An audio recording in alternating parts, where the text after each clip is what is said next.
Hey guys, welcome to the channel and thank you for watching. The truth is finally out. You know, lies will come very quickly, but the truth will come slowly and eventually get there. Unfortunately, when the truth get there, many people won't believe you because they already consume lies. But this video, we're gonna react to John Obi Mikel version about what happened with Victor Osimhen. You know that he calls himself Victor Osimhen's agent, and he was talking to him. He was talking to Chelsea Football Club. He knows better than any social media account who will make theories and narrative. I'm gonna react to the video, but I'm gonna also leave the link in the description down below so you can go and watch that video yourself, because I can't react to a 40-minute video. Otherwise, it's gonna be 2 hours reaction. So stay tuned until the end. You won't be disappointed. And also, don't forget to like, subscribe, share, comment down below if you wanna help the channel. Take 1 second only, and here we go.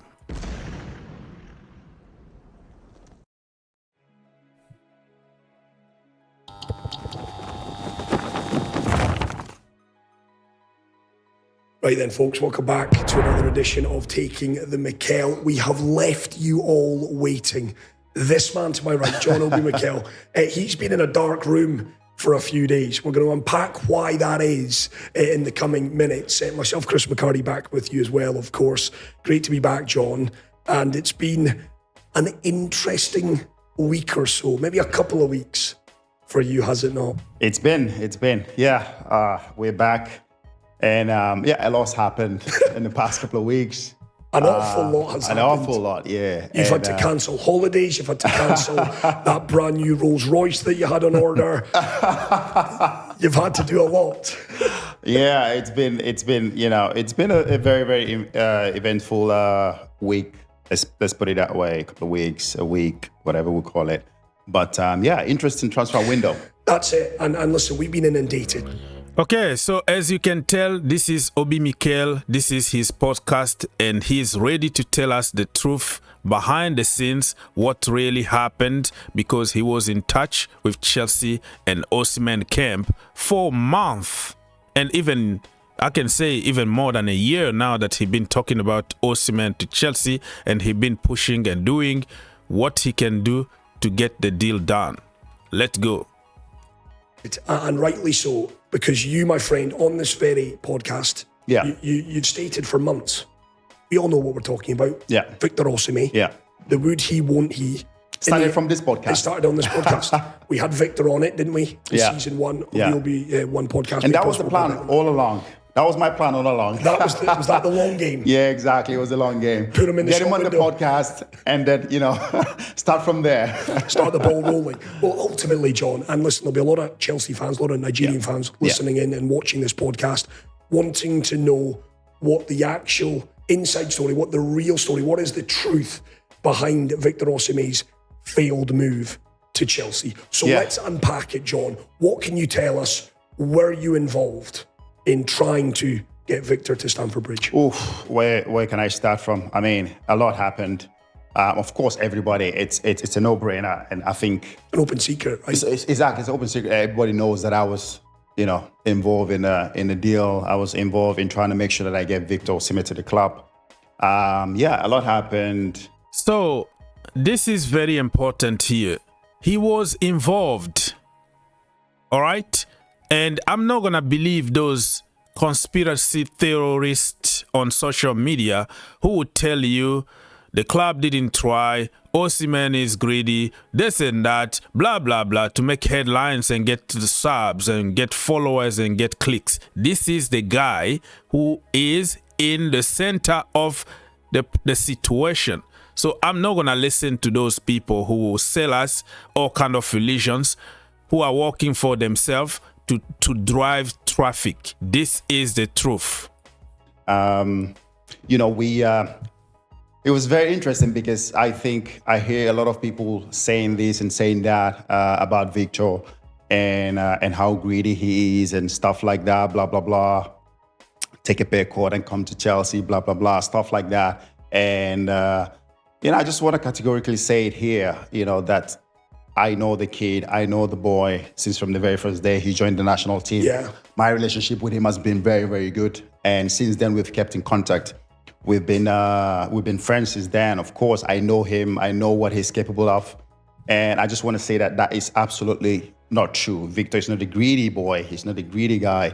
He only wants to get what he deserves. And that's not a problem. Exactly. Victor deserves his money. He thinks that he deserves 300k a week or 500k a week. It's nobody's business. He does what is best for himself and what he thinks he deserves. So another version on social media were telling us that he was greedy. But another version of fans said, oh no, Chelsea didn't try hard enough, or they disrespected him, they didn't give him enough money. So it was two versions like colliding there. One pointing fingers on the club, another one pointing fingers on Osimhen. But keep in mind that everybody is going to work for their own interest. Victor is going to look after his own interest, and Chelsea Football Club also are going to try to get the best deal they can get. Just don't go out there and, oh, how much you want? 600k a week. Napoli, how much you want? 150k transfer fee, 50k or 50 million transfer fee. Get it? Okay, done. Boom, boom, boom. Some people think that this is kind of a FIFA or some kind of video games where you have to go and you don't negotiate. There is no process, no nothing. You want somebody, okay, boom, boom, boom, boom, done, sign. And it doesn't happen that way in real life. He wasn't asking for £500,000 a week. No, he wasn't asking for all this bullshit for me. I don't. Yeah, it's bullshit. I know it's what bullshit. Happened. I was there when I was in the midst of everything. So I can tell everybody that is definitely not true. Victor is not a greedy boy. He just wants to play football and get what he deserves, and that's not a problem. No, a player knowing what he's worth and asking and demanding to be paid what he's worth. That's not a problem. And also to be able to come to a compromise between him and Chelsea to make sure that the deal get done. Yeah. We were very, very close. I put it that way. We were very, very close. We were, hours away of getting this deal done. But it was just, slight issues, slight little problems that we just couldn't get over the line. And of course, the medical couldn't be done as well. Even if we get the deal done, it was too late. All right, so we were very close, and John Obi Mikel just confirmed what I just said. The player thinks that he worth that kind of money. The club think that you don't worth that kind of money. Let's compromise. And they were talking, and they came to a point where everybody needed to compromise and find a solution. But for some reason, some geniuses online with their own sources made up in the factory somewhere wanted us to believe on certain things because it was a trending topic. If you attack the owners or if you attack Osimhen, you're gonna get a lot of attention and people are gonna follow you and gonna send you money and say, yes, Lord, praise the Lord, hallelujah. But the truth is here. You deny it or not, John Obi Mikel is in the mix. He knows exactly what he's talking about. I know exactly where we stopped. I know exactly where we are with the deal. And if eventually, say January or whatever, we have to pick it up again, then I know exactly where we are and where. Okay, so this is very important here because people are going to jump guns and say, Victor Osimhen is going to sign in January. Yeah, hallelujah. Because John Obi Mikel said no. He said eventually. That is very important. He said, if something happened in January, we know where we left off. I know exactly how the negotiation went and what point it is.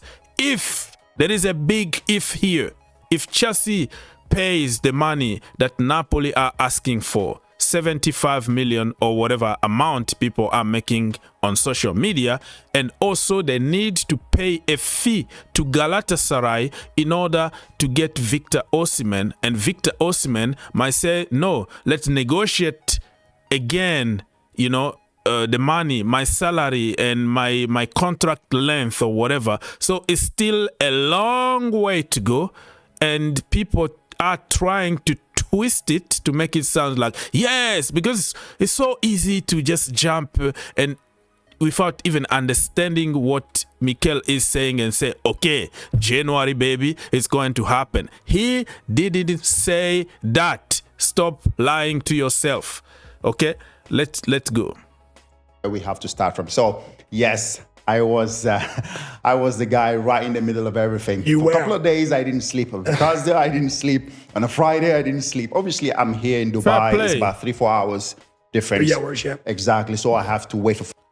Fair play to him. He didn't even sleep. He was sleeping like 4 o'clock in the morning. It just reminds me for people who live in America and you have to watch the Premier League in the morning. Sometimes it's 4:30, 3:30 in the, you know, western part of the country and all that. So I can relate to what John Obi Mikel is saying here. Like, you know, he needed to stay very late in order to make sure, receive some calls and make sure that the deal is going to happen. But unfortunately, the timing was so wrong. It was too late to kind of accomplish everything. But it needs to be seen if that is going to happen in January. Phone calls. I think in the middle of the night, I think on Thursday, I slept around 4 a.m. in the morning because I was waiting for phone call from this side and phone call from that side, just to make sure that we try to include everything that Victor wants, and the club also have to make sure that they get the okay from the owner. Paul had to make sure. Paul Winstill was really, really amazing. You know, I can tell you that because this guy, the sporting director, is somebody that I've spoken to now. I get to know really well now. And hearing from him, it's, you know, it's amazing. It's refreshing to see where the club, the owners, and the sporting director wants to take, especially Paul wants to take the club to. You know, there's so much. Well, this is many Chelsea fans are not going to agree with John Obi Mikel because the sporting director's been blamed for everything bad at Chelsea Football Club, and I think people want to hear what they want to hear. Even if the truth and they don't want to hear the truth, they're not going to believe in you. People are blaming Paul Winstanley, but it looks now that he has some very good relationship with John Obi Mikel, and some people will literally accuse John Obi Mikel of getting a brown envelope just to say good things and what people want to hear. But you take it the way you want, but I think John being open here, he's praising the guy that been nice to him and he told him some good stuff. So I'm gonna just believe John Obi Mikel and not conspiracy theories on social media. So much to be happy about. There's so much excitement. You know, the club, they've got a vision. They got a vision, and it's a very, very great vision. They want to bring the good, not just bringing any player now. Not just bringing any player into the football club. It's about bringing the right players, players who can improve the team, who can improve the squad. Yeah, that is very important though, because if they have a vision to only go for babies all over the world and they don't think about building with old players, experienced players, proven players around those kids to help them grow, and then our project is gonna take long term to get to the promised land. So I'm happy that John Obi Mikel is saying that we are not going on the market to buy any player from now on. We're gonna go there and buy players who are ready to kill, who are ready to play in the first team, and not the players that will need other few more years to develop and get to the next level. So if they can keep that promise, that is giving me some insurance for the future of this football club.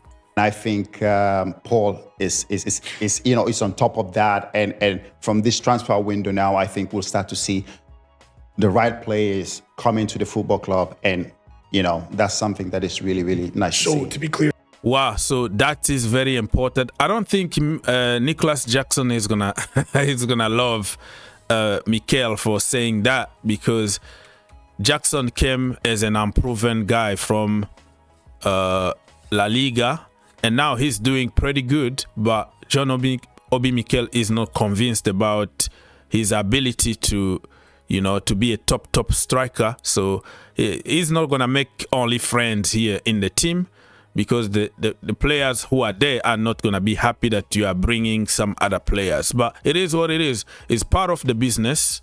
And for fans, we want you to score goals. We want to win games. And if anybody is going to bring that winning mentality and winner's trophy, that's what it's matter. But I think Jackson and Osimhen working together is going to be a deadly combo in front. Here, John, you were, of course, you're not Victor's agent, but you're a man that he deeply respects. Yeah. You said it yourself there, your friends, Roberto Calenda, and we'll get to him, because some speculation that Victor has since got rid of his agent. We don't know the particulars on that. But coming back to the Chelsea deal, I told him to get rid of him. Don't say that, Roberto. I apologise on his behalf. You're in the middle of it, John. You've got Victor calling you, and you've got Paul Winstanley, the co-sporting director at Chelsea, calling you as well. You're trying to get this deal over the line. And given the fact there is a transfer deadline, it was 11 p.m, I think, in the UK. The pressures of that. I've read, and again, I'm asking you because I don't know. I'm very much in the dark. Chelsea had a party that were in Naples. They were ready to, they were serious about getting this deal done. Very serious about getting the deal done. I think I spoke to Paul on Wednesday or something like that, and I said, listen, we have to send somebody down to see Victor, and that will, I think, will change the way he sees things, and then he will understand how much the club wants him to come to the club. So, and then straight away, the club sent somebody to Naples and try to speak to Victor and his agent to make sure we get the deal done. It just shows how much the club were willing to have the player, and how eager the club were willing to get Victor, and how eager Victor as well was to come to the club. I know a lot of people say, oh, he didn't want to come to... No, that's not true. Victor really, I know, he really wanted to come to the club, because he still knows he has a lot to prove in Europe. He wants to come to Chelsea, he wants to help the club, he wants to come in and help the club to get back to where we should be. He knows he can score a lot of goals here in the Premier League, and what a better place to do that than his childhood club, Chelsea. All right, people. So I'm gonna end this reaction here. The link in the description down below. You go and watch the entire interview or podcast, whatever you wanna call it. It's 40 minutes. So if I react to a 40-minute video, it's gonna be like 2 hours or something like that. It was just to give you an idea about the lies that's been going on social media and the truth that is out. Chelsea did what they could to get Osimhen. Osimhen compromised to come to Chelsea. Some details didn't work out the last minute, but for people who will say, where were you all this time? Blah, blah, blah, blah. Oh, you didn't show ambition. You were not serious. You wanted the deal to fail so you can just lie to the fans that we tried. You can make whatever theory you want. That is your right. Nobody is going to prevent you from talking crap. But negotiating about big players is not something that come out of the blue and you go there, pay the money. Victor Osimhen had offers from PSG. He already accepted personal terms and everything. Napoli made it almost impossible for him to go there by demanding much more money and demanding some players in exchange. Saudi also came to the conversation, and they agreed terms and everything, crazy amount of money, probably 600K every single week for Victor Osimhen. Victor Osimhen accepted the contract, and Napoli made it again impossible for him to go to Saudi. So how do you expect Chelsea just to go there and get the deal done immediately. You're fighting with PSG, who got more money than you. You're fighting with Saudi, who got more money than you. You're fighting with Victor Osimhen and his agent, who wanted more money and who wanted the best for himself. So blaming Chelsea and pointing fingers, it makes zero sense in an intellectual level. It just makes sense on copy-paste bandwagon on social media, because this situation didn't depend only on Chelsea. It depending on many other teams, many other parties involved, and it took until the last minute and nobody even could get it done. This is why he ended up even going to Galatasaray, because it was almost an impossible deal to make in a very short period of time. Victor Osimhen was waiting to see if other teams are gonna get involved so he can do what is good for his own life. So you can believe on whatever you believe, but if you use a little bit of common sense, a little bit of IQ, you will see where the truth is.